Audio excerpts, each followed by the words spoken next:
Today we're going to be trimming our figs, packaging a fig order for fig cuttings, and we're going to be sending it off to Escondido, California. Get ready for the process. It's going to be fun. You're going to learn a lot. All right. So I want to show you how to trim the fig tree.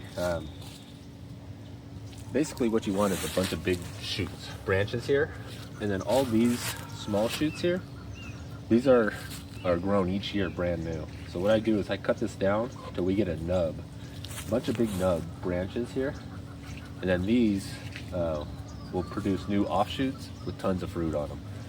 So everything around that's like hanging low, all these low ones, these hardly produce any fruit. And I also have the problem with my chickens, they come in and they'll eat the low fruit. So I want to cut anything that's below, and I will sometimes leave a top one just if I want the tree to grow taller. But if you want the tree low, you keep all these branches real low and cut it down to the main stalks here. So I'll kind of show you, I'm going to do this branch here and I can show you guys what it looks like after I'm done.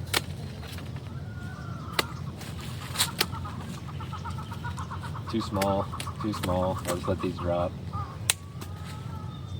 This is nice. You cut right at the base here. You don't want a node sticking out because sometimes these nodes, too many branches try growing off of it and it ends up getting really gnarled, and I don't know, I don't really like it. So I like to cut it as close to the tree as possible. I don't know if I can do it. I like your answer. I'll cut this one off. I don't want it hanging out into my walkway. I got a walkway here.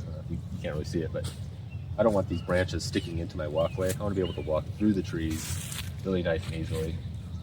And yeah.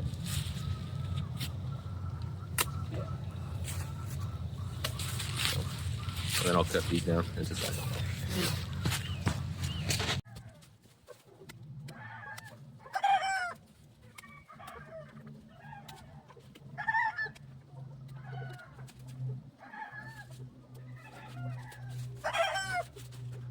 All right, after I'm done, this is kind of what the branch should look like. I left this one a little long. I would probably get rid of that. Let me do that real quick. But yeah, that's kind of how I do it. You know, it's not perfect. You see, this is kind of what I'm talking about, like how it gets all knurled. This is, yeah, that's just kind of what happens. You can't really get away from it, but you know, they still produce. All right, I'm gonna show you how these get trimmed. So what we're trying to do is get in between these two nodes here. Find it about, 6 to 8 inches is what I'm looking for. We cut here, and then I stack the other one next to it, cut off the little excess, and the same thing, cut right in between the two nodes here. And then a lot of times I'll cut the tip off here because these will get kind of funky after a while. So there you go, 1 branch, 3 cuttings. And then what I'm going to do is stack these into piles of 10 so I can count them better. So we got 5 here. Let's see, so we're going to go 3,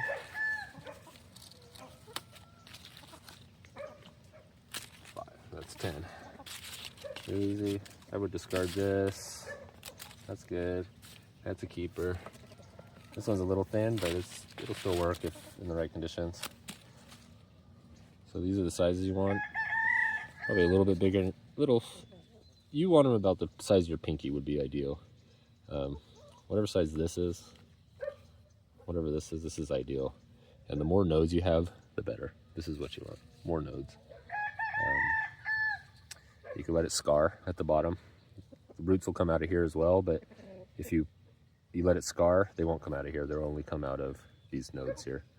The bigger the nodes, the better also. So like when you see really big, thick nodes with like these little bumps already kind of popping out, that's where the roots are going to come out. You can see right there. I don't know if you can see that. Anyways, there's little teeny bumps around it, and that's where the roots are going to come out.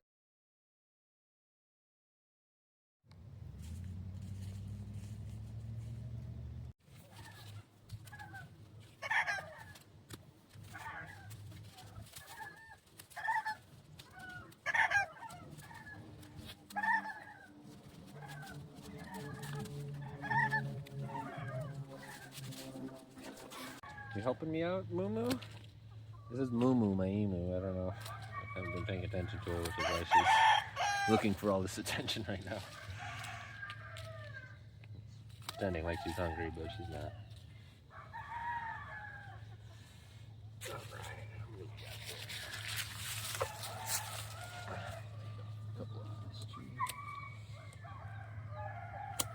All the cuttings are from the same tree, so it doesn't matter which tree you're grabbing them from. They're all literally clones.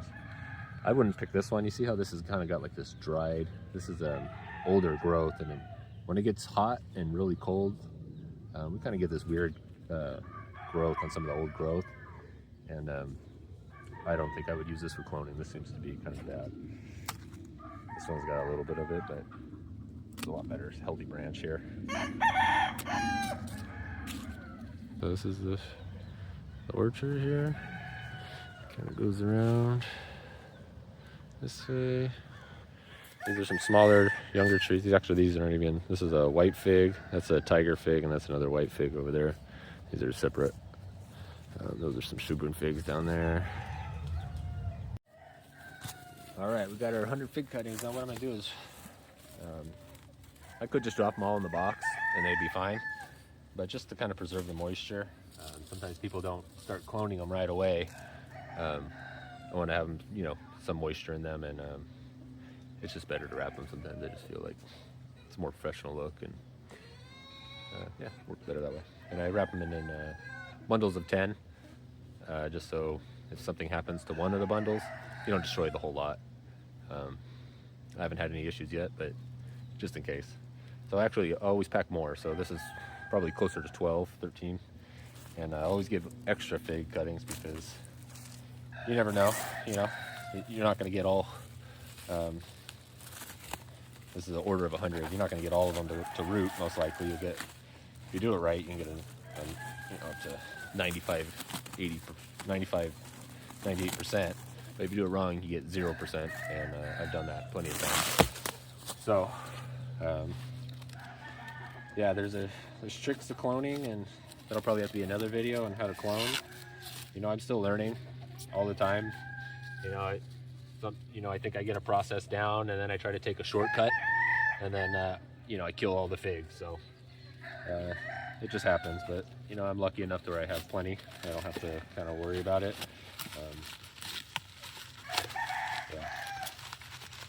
Yeah. This order is actually a local order. I was surprised. This is for John in Escondido. I doubt he'll ever see this video, but if he does, this is where it's going. And he ordered 100 figs, and you'll probably get somewhere around, you know, 110 of them. And it's really close to my house. Escondido is actually, you know, only 40 minutes away from here, so they're going to be shipped, but they should be fine in a box for a couple days, wrapped up like this.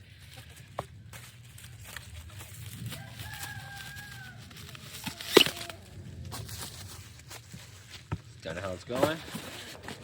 Box is kind of small, but it might fit all of them in there, so I'm going to try to stuff these in there the best I can. Worst case, I'll get a bigger box. All right, we're all set. I think it'll fit. I'm going to have to stuff them in there, but they'll fit in that box. Pineapple, do you approve? This is one of my dogs. I have, I think, 8 dogs now, so mostly livestock guardians, but this is our smallest little personal. And then of course we got Momo and more roosters than we can count.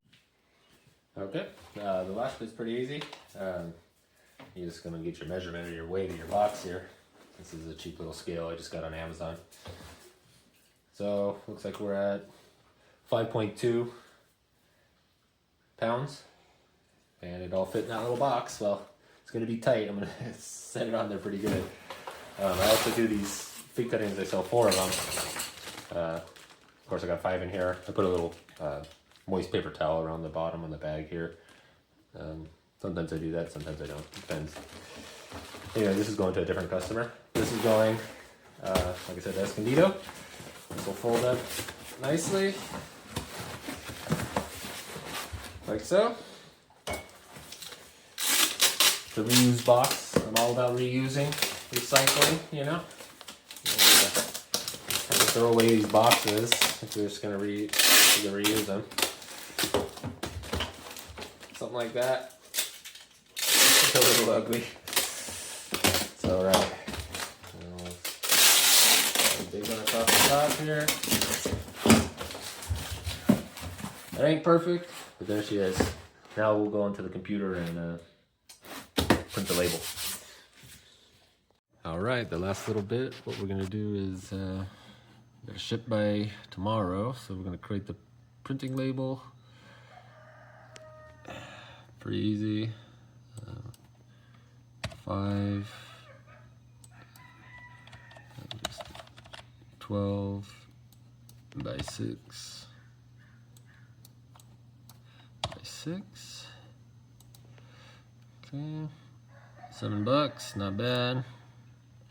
Take the ground, but you know, we'll get them there faster. And we'll review. Looks good. Purchase. Easy peasy. Let's go. Guys and gals, that's it. So we're all ready to ship, and we're gonna head down to the postal annex. It's the easiest way for me to do this. Thanks for watching. I'm gonna have more videos here. The hawk's chasing my pigeons. I'm gonna have more videos on cloning. I got a bunch of cactuses and aloe vera and stuff that we're gonna clone next time. I'm gonna show you how to do the fig trees, and of course plenty of chicken videos. I also got a big pigeon tower in the works. It's a 3-story racing pigeon tower, so I'm gonna show that build, and hopefully you guys are there for that. I appreciate you. Thank you.